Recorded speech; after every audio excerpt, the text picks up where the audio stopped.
Assalamualaikum warahmatullahi wabarakatuh. Saya Dinda Amaranggana Haikal Ahmada. Di sini saya menjelaskan mengenai rencana pelaksanaan pembelajaran atau RPP Sains, Teknologi dan Masyarakat, mata pelajaran IPA terpadu materi tata surya.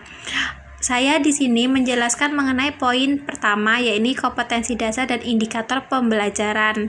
Kompetensi dasar yang pertama yakni 1.1 mengagumi keteraturan dan kompleksitas ciptaan Tuhan tentang aspek fisik dan kimiawi, kehidupan dalam ekosistem dan peranan manusia dalam lingkungan serta mewujudkannya dalam pengalaman ajaran agama yang dianutnya. 2.1 menunjukkan perilaku ilmiah, memiliki rasa ingin tahu, objektif, jujur, teliti, cermat, tekun, hati-hati, bertanggung jawab, terbuka, kritis, kreatif, inovatif, dan peduli lingkungan dalam aktivitas sehari-hari sebagai wujud implementasi sikap dalam melakukan percobaan dan berdiskusi.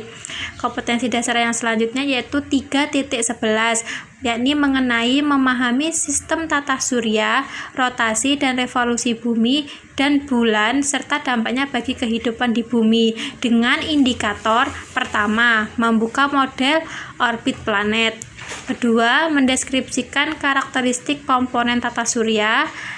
Ketiga, mencari informasi tentang planet-planet penyusun tata surya. Keempat, mendeskripsikan gerak planet pada orbit tata surya. Kelima, membuat model perbandingan jarak komponen tata surya. Keenam, mengamati berbagai fase bulan. Ketujuh, mendeskripsikan gerak rotasi dan revolusi bumi. Dan yang terakhir, mendeskripsikan rotasi, revolusi bumi serta peristiwa yang diakibatkannya.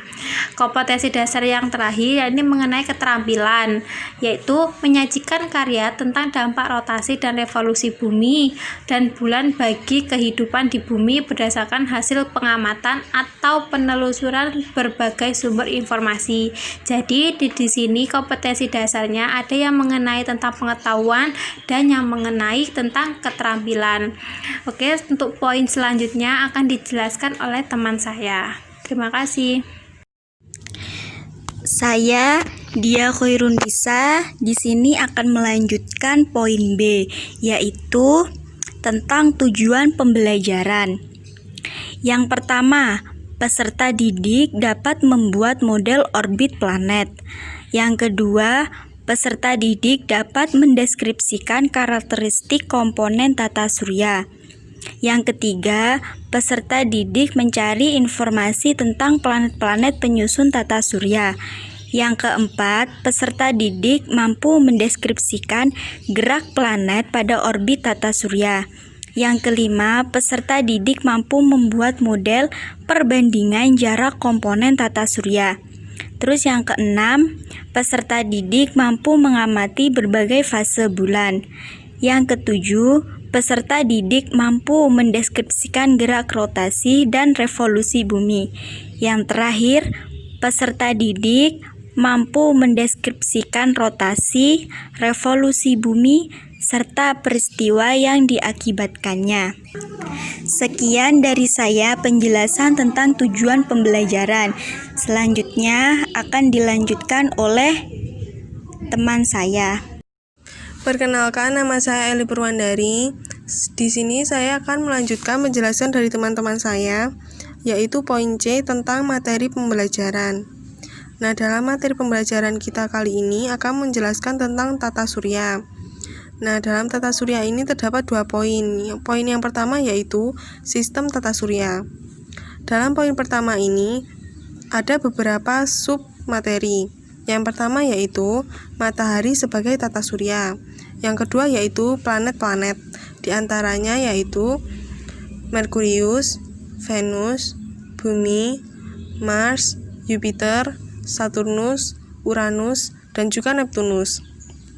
Poin yang terakhir yaitu peredaran planet-planet dalam tata surya. Untuk poin yang kedua yaitu peristiwa rotasi bumi, revolusi bumi, dan revolusi bulan. Nah, dalam poin yang kedua ini juga terdapat beberapa subbab, yaitu rotasi bumi, akibat rotasi bumi, revolusi bumi, dan juga revolusi dan rotasi bulan. Itu saja penjelasan dari saya. Materi selanjutnya akan dijelaskan oleh teman saya. Assalamualaikum warahmatullahi wabarakatuh. Di sini saya Areta Amalia akan menjelaskan poin D, yakni kegiatan pembelajaran, di mana dimulai dari kegiatan pendahuluan, yakni dalam pembukaan belajar, guru membuka dengan salam dan berdoa untuk memulai pembelajaran, dipandu melalui online dan siswa mengisi daftar hadir. Kemudian, pada fase pertama, yakni mengorientasikan peserta didik tahap masalah, di mana dalam fase ini mengaitkan materi atau tema atau kegiatan pembelajaran yang akan dilakukan dengan pengalaman peserta didik dengan materi atau tema atau kegiatan sebelumnya, serta mengajukan pertanyaan untuk mengingat dan menghubungkan dengan materi selanjutnya. Kemudian yang kedua, menyampaikan motivasi atau stimulus pada peserta didik terkait materi yang akan diajarkan, seperti pertanyaan-pertanyaan tata surya. Dan yang terakhir yakni menjelaskan hal-hal yang akan dipelajari, kompetensi yang akan dicapai, serta metode belajar yang akan ditempuh. Kemudian pada kegiatan inti terdapat beberapa fase, yakni pada fase kedua yakni mengorganisasi peserta didik untuk belajar, di mana guru menjelaskan terkait sistem tata surya, rotasi dan revolusi bumi dan bulan, serta dampaknya bagi kehidupan di bumi dengan menggunakan video pembelajaran online secara daring. Kemudian, guru memberikan metode pembuatan model tata surya. Sekian dari penjelasan saya. Untuk materi selanjutnya akan dijelaskan oleh teman saya. Terima kasih. Assalamualaikum warahmatullahi wabarakatuh.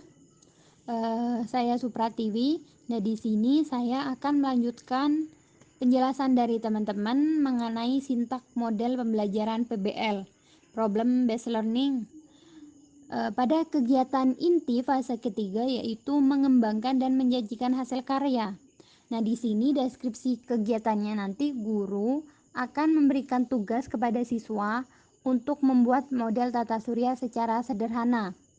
Jadi secara sederhana bisa melalui benda-benda yang ditemui di sekitar mereka, bisa melalui clipping ataupun melalui bola gitu.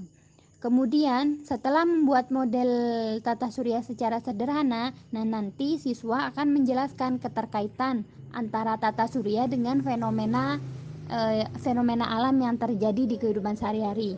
Misal keterkaitan tata surya dengan fenomena pasang surut air laut ataupun dengan fenomena gerhana bulan gitu. Nah, kemudian fase keempat yaitu menganalisis proses pemecahan masalah. Nah, di sini nantinya guru akan memberikan tugas ataupun pertanyaan mengenai materi yang sudah dipelajari secara online gitu. Nah, setelah kegiatan inti selesai, memasuki kegiatan penutup, fase kelima yaitu mengevaluasi proses pemecahan masalah. Nah, di sini guru yang pertama mengevaluasi hasil kerja peserta didik. Nah, hasil kerja peserta didik meliputi pengetahuan yaitu mengerjakan tugas ataupun pertanyaan yang sudah diberikan, kemudian keterampilan yaitu hasil model tata surya yang dibuat secara sederhana. Nah, yang kedua, guru memberikan penguatan dan kesimpulan. Nah, di akhir pembelajaran selalu diberikan penguatan atau kesimpulan mengenai materi yang sudah dipelajari gitu. Dan yang terakhir, guru memberikan salam dan doa penutup. Seperti itu. Nah, sekian dari saya. Wassalamualaikum warahmatullahi wabarakatuh. Bismillahirrahmanirrahim. Assalamualaikum warahmatullahi wabarakatuh. Saya Alivia Rosi Ramadhani dari kelompok 3 akan melanjutkan poin E tentang media dan alat pembelajaran.